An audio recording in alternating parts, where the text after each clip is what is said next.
Hello दोस्तों, मेरा नाम है सीनू और आपके अपने यूट्यूब चैनल एसबी सीनू पर आपका स्वागत है। मैं लाया हूँ एक और न्यू कॉमिक्स जिसका नाम है गणेशा, जिसका पार्ट 1 है। दोस्तों, कहानी को शुरू करते हैं। इस ब्रह्मांड का सबसे बड़ा रहस्य है जन्म मरण का चक्र और इसका संतुलन। हर जन्म लेने वाले प्राणी की मृत्यु होती है और मृत्यु नया जीवन धारण करती है और नया शरीर प्राप्त होता है। पिछले जन्म की स्मृति विलुप्त हो जाती है, एक नई जीवन यात्रा आरंभ होती है जिसका अंत होता है मृत्यु पर। यह चक्र यूं अनवरत चला आ रहा है, परंतु इस जीवन में जो घटनाएं घटित होती हैं उनका स्मरण मृत्यु के पूर्व तक बना रहता है। मृत्यु एक ऐसी गहन निद्रा की भांति है जिससे जागने के पश्चात पूर्व का कुछ भी स्मरण नहीं रहता, किंतु कुछ प्राणियों की स्मरण शक्ति अद्भुत होती है। वे छोटी से छोटी घटना भी नहीं भूलते।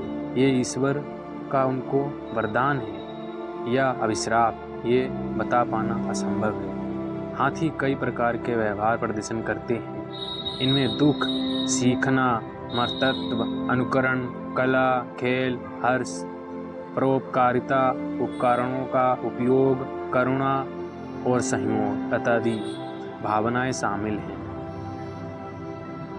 कल्पना कीजिए, ये हाथी क्यों दुखी हैं? ऐसा इसलिए है क्योंकि हाथी कभी नहीं भूलते, कभी भी नहीं। जीवन एक अबूझ पहेली है जो वास्तव में क्या है कोई नहीं बता सकता। किसी के जीवित होने का क्या उद्देश्य है भला कौन जानता है। मैं इसका उत्तर जानने का दावा नहीं करती, परंतु मैं इसके लिए एक प्रयास करना चाहती थी। इसके लिए मैं प्रेम को चुनूंगी।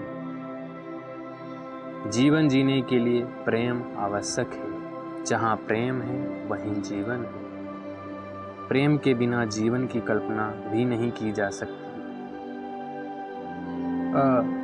जैसे एक माँ का अपनी संतान के प्रति प्रेम, निस्वार्थ प्रेम, ये सबसे महान है क्योंकि ये सबसे मजबूत संबंध होता है। मैं कौन हूँ? यह कौन सा स्थान है? आप कौन हैं? इस समय आपको यह जानने की आवश्यकता है कि मैं तुम्हारी माँ और आप मेरे बेटे हैं। एक बच्चा अपनी माँ से उतना ही प्यार करता है जितना उसकी माँ उससे करती है। यही जीवन का रहस्य है। माँ को दिए वचन से बढ़कर कुछ नहीं होता और माँ की सेवा करने जैसा कोई लाभ इस संसार में नहीं है। यह पहला पाठ है जो हम बिना बताए सीखते हैं, जो एक नवजात शिशु की आंखों में सबसे पहले दिखाई देता है। एक नवजात शिशु सबसे अधिक अपनी माँ के करीब होता है। हो भी क्यों ना, वही तो है जिसके गर्भ में वो 9 माह पलता है। पुत्र एक हमारा निवास स्थान है। ये बहुत सुंदर है माँ। ये संसार के सब पर्वतों में श्रेष्ठ कैलाश है और मैं हूँ उमा, सारे जगत की माँ। ये हर बच्चे की इच्छा होती है कि वो संसार में चाहे कहीं भी हो, उसकी माँ का साया सदा उसके साथ है। ये हर बच्चे की इच्छा होती है कि वो संसार में चाहे कहीं भी रहे, उसकी माँ का साया सदा उसके साथ रहे, क्योंकि माँ ही है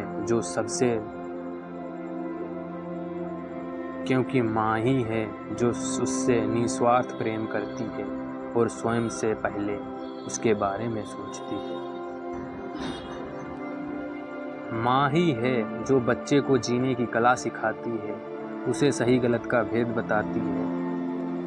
यह समझने के लिए एक बेटे को समय लगता है कि उसकी माँ के पास अन्य भूमिकाएं हैं, अन्य लोगों से उनके अलग अलग प्रकार के संबंध हैं।